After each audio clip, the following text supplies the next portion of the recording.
Dia 2 de abril é celebrado o Dia Mundial da Conscientização do Autismo.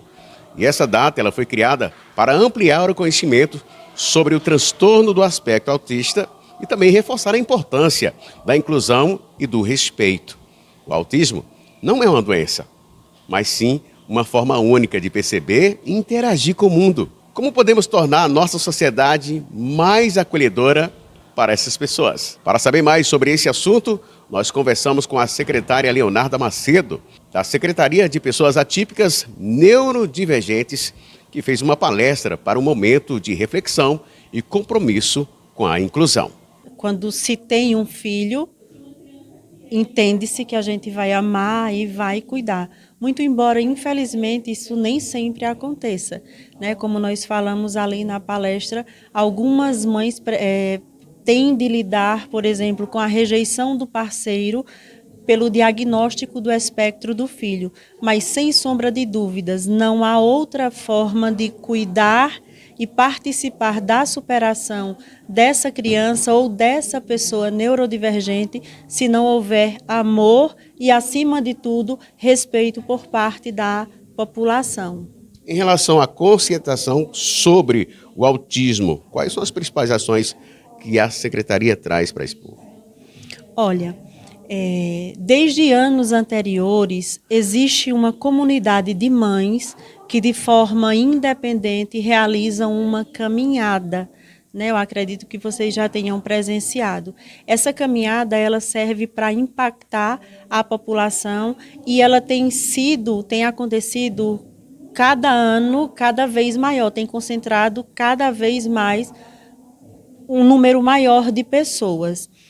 Como a nossa gestão começou agora e a nossa secretaria, né, ainda não tem a sua sede própria, nós gostaríamos de ter feito muito mais, mas faremos muito mais.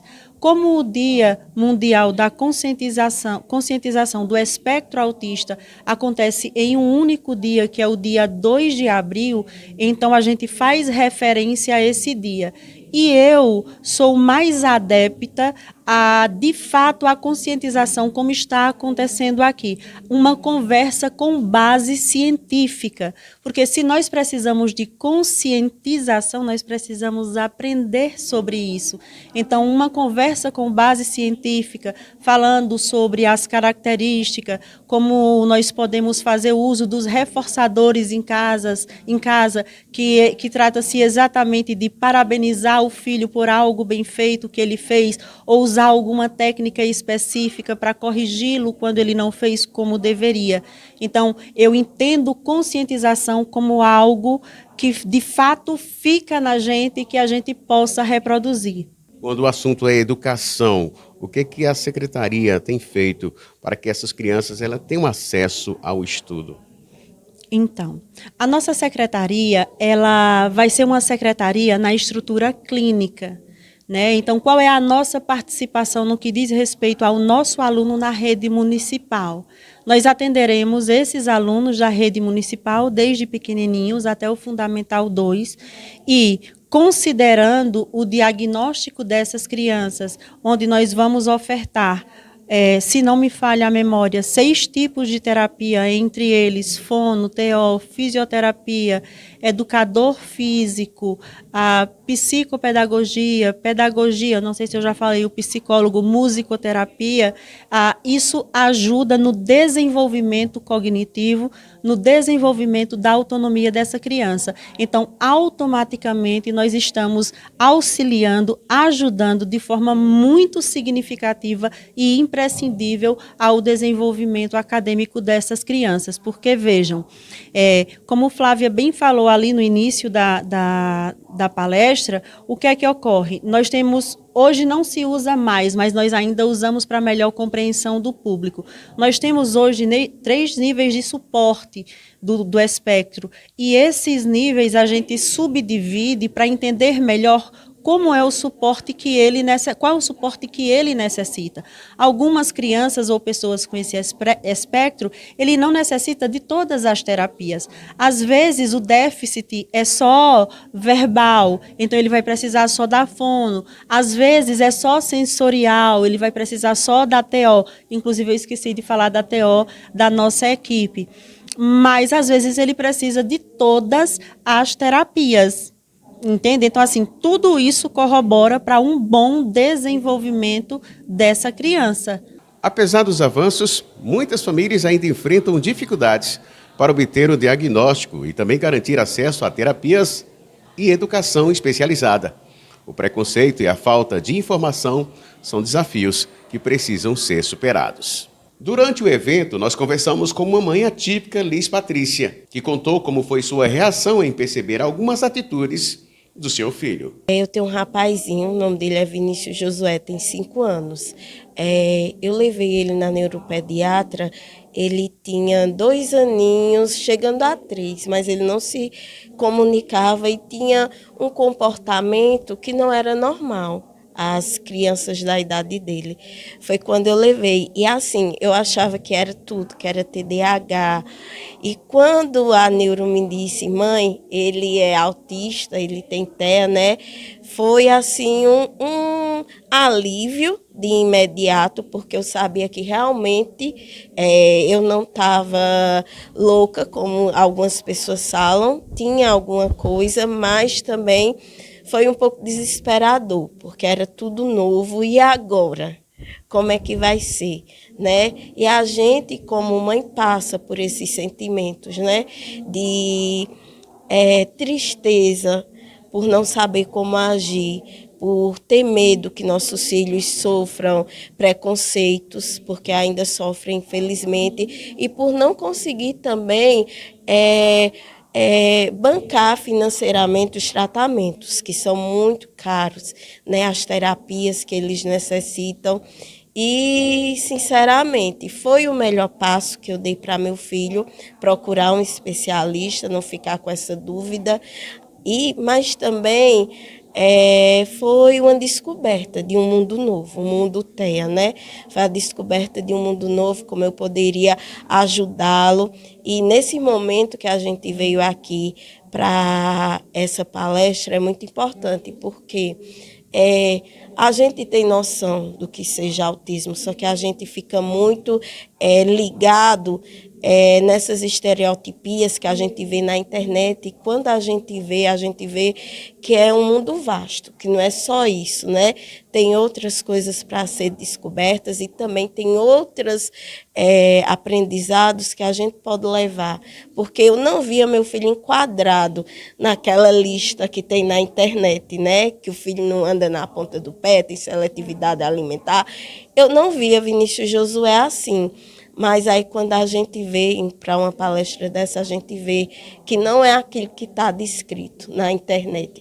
Não é aquilo que você olha e diz, não, meu filho não é isso. São outras coisas. E a gente como pai, como mãe, tem que procurar, tem que vir, tem que se inteirar das novidades, do que a gente pode fazer por nossos filhos.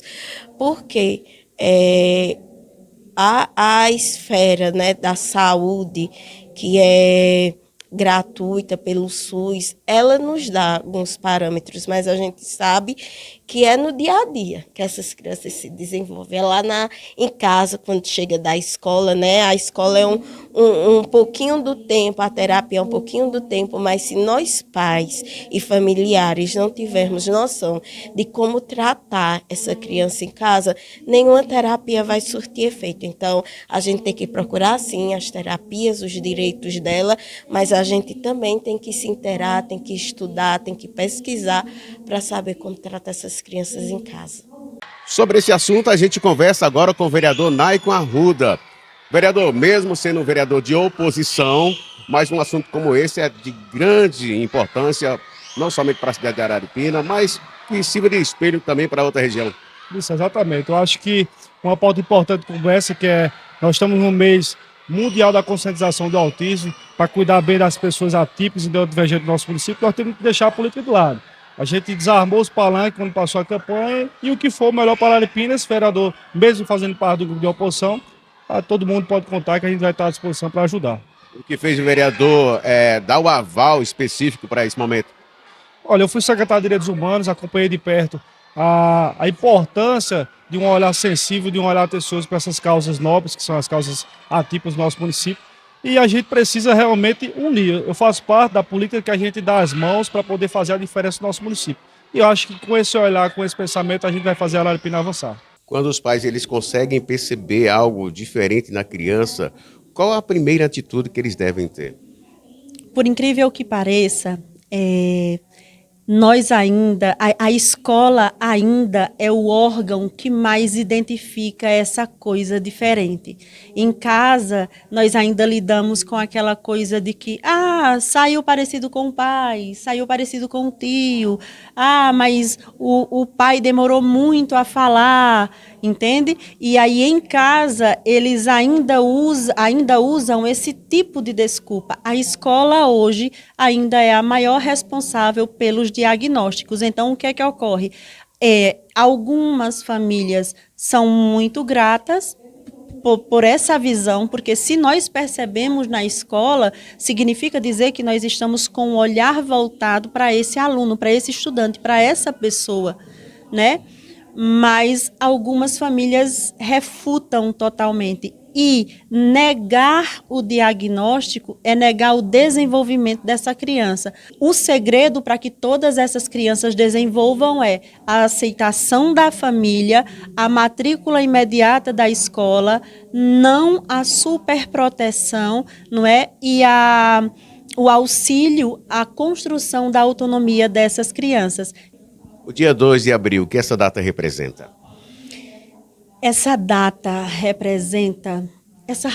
representa tanta coisa, sabe? Eu acho que a princípio ela nasce da necessidade de discriminação, sabe? De isolamento, de incompreensão. E ela nasce da necessidade da compreensão do que seja esse espectro. Então, ela não nasce por benefício, ela não nasce de algo bom, não é como uma flor que a gente semeia, é pela dor que ela nasce, porque são muitos preconceitos. Nós vivemos num mundo totalmente informativo e ainda hoje sofremos muitos preconceitos, mas hoje, atualmente, nós já podemos ver esse dia como uma data que traz a resiliência, a luta de mães que abandonam suas vidas pessoais, que eu também sou contra isso. É necessário encaixar, tirar um tempo para elas, né, manter uma rede de apoio, construir uma rede de apoio. Mas eu acho que hoje já nasce como, olha, estamos sobrevivendo a isso, né? A inclusão ela está acontecendo, talvez a passos de tartaruga, mas hoje as pessoas já sabem o que é autismo, né? Muito embora alguns ainda olhem torto, mas assim, a gente já sabe do que se trata o espectro e vale salientar, e isso é muito importante, gente. Então, é um dia de conscientização, de lutas, de glórias, mas com muitas batalhas ainda por serem vencidas. A conscientização, ela não deve se limitar a um único dia. Pequenos gestos no dia a dia fazem toda a diferença. Ouvir, respeitar, incluir. Cada atitude conta na construção de um mundo mais acessível e humano.